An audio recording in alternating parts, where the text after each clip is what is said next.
Now, in terms of the youth rebellions, the far-left parties have not been successful, or as successful as they could have, recruiting these people. That would be part of what I'd say is this sort of frustration pouring out.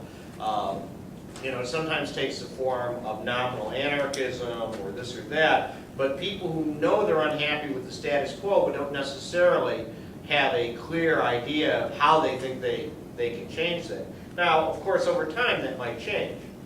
Over time that might change. These people, one would think, might start looking more for a organizational vehicle. Right? They might start a new one. They might, hook up with an existing one. Do you think the prevalence of post-materialist values maybe disincline them towards pursuing parties as a form of political change to begin with, the youth at least? No, what I think is, it goes back to the politics as a circus. Americanization, from all the Hollywood TV they watch and everything else, stresses the individual, the individual, the individual. You are what you wear, not where you work. Consumerism rather than production. In other words, the whole ethos of late 20th century and early 21st century American capitalism has been to stress a push away from production. Forget about what kind of job you have in the day. You come in here and you got nice clothes on, you've been to the Gap, shopping, everything's fine. You're an individual. Forget about collective things. So I think that that's what's weakened it more. It's a sense of being part of a bigger whole, a collectivity, has been weakened by the increase of individualism and consumerism. Right?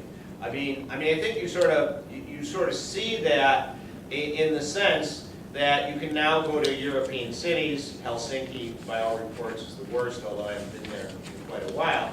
And you just see people sitting around, not talking to each other, texting. Right? In public parks, where people used to be sitting around talking about politics, sports, whatever, they're sitting there texting. No, seriously, which is not the technology, it's the individuality of it, right? So I would say that's part of the rejecting the party, and this goes along with the concept of anti-communism in a sense. I think that a lot of effort has been spent by, for lack of a better way of putting it, right-wing media, mainstream media, to attack politics and parties, right? It's sort of that Disney line, don't worry, be happy. Right? Because if people are quiet, right, that's not the same as them agreeing with you, but in terms of the system functioning, this is classic American political science, rotating elites and just let the masses sleep, because if they ever wake up, God knows what will happen. Right? So this idea about, don't worry, be happy, save up, get a better cable package, right? That's what I think that is pushed too. And that's, I think, something hard for some of the left parties, because no matter how democratic they are, no matter how inventive they try to be, they're still asking people on some level to go beyond their individual, ism, right? To become part of some sort of collective. Does that make sense? Yeah, that makes sense, and I see what you mean with the increased individualism and everything. I agree with that. But I don't think that necessarily just because you want political change, you look for the party as the vehicle to do so. Like, oh, no. In Greece, it was largely an anarchist movement. Mm-hmm. I'm just wondering if, I just read, well, not too recently ago, but recently enough, Englehart's book on post-materialist values, and it sort of struck a chord with me thinking that, well, if there is the rise of these values that sort of, disincline the youth towards authority structures generally, and the party, has really failed, especially through communist parties, social democratic parties. And I think it's the trend, as you put in that quote that you said, that once they're seeking truth, once they find power, they just want to keep power. And I'm wondering if maybe there's even maybe a latent sentiment, I'm hoping, I guess, towards maybe people are realizing that maybe parties aren't the best vehicle for that exact reason, for really changing capitalism, for displacing capitalism, putting something in. Yes, I'm just afraid these people, they go out searching for truth and they find like an Apple store and settle for that. They're better computers.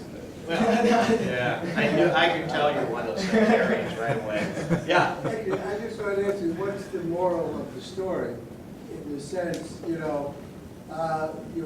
talk about these three things, the Greens, far left, social democracy, none of them are doing anything effective or anything. What should be done that would be effective? That's my first question. The second question is there any nascent movements or anything going on in Europe that's worthwhile? Oh yeah, there's a lot of social movements and there's a lot of protests. I mean, as was pointed out, it's not like Europe is nearly as passive as other countries we could think of. People are in the streets a lot. There's a lot of movements. The point was trying to get across is I think there may be, pure speculation, there may be a vacuum opening up, right? With the collapse of some of these traditional power structures, social democratic power structures, and I think the failure of the Greens.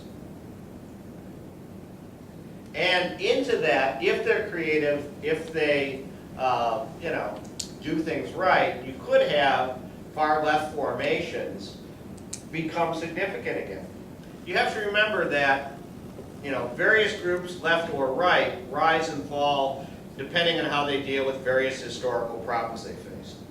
The contemporary European left, post-World War II, got most of its bona fides from its anti-fascist resistance work, even if it was pathologized.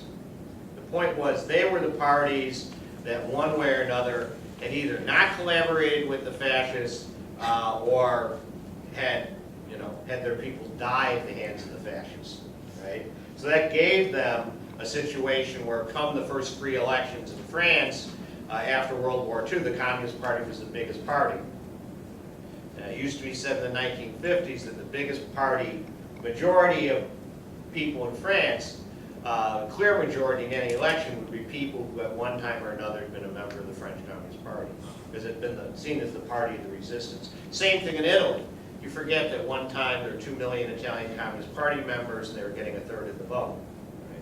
And that was partly out of that legacy of the resistance and a lot of other things. Now, like all traditions, they only have a certain shelf life. Right? The shelf life of that is long gone. But now there's going to be new social struggles. There are new social movements.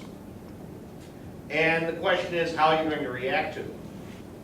How are you going to deal with them? Now, if you're only worried about building your own little apparatus, the problem with sectarianism, right? Well, that's going to divide the movement. My personal preference is for things like the French Left Front. That is to say, getting together everybody to the left at a certain point and trying to work out some sort of immediate, practical program to move things forward. Not just at election time, but also in terms of other things. Terms like relating to social movements and so on. Well, in this regard, how do you assess global movements? Somehow, much of the debate centers around the nation state as the framework of the analysis of socialist opposition. But what about a wider framework? One sometimes hears the term of, that there is no real proletariat in these countries, but the proletariat is external. In China or Taiwan or some other place. How do you assess these movements that span the nation state in their issues they address? Well, I think various, often called anti-globalization movements.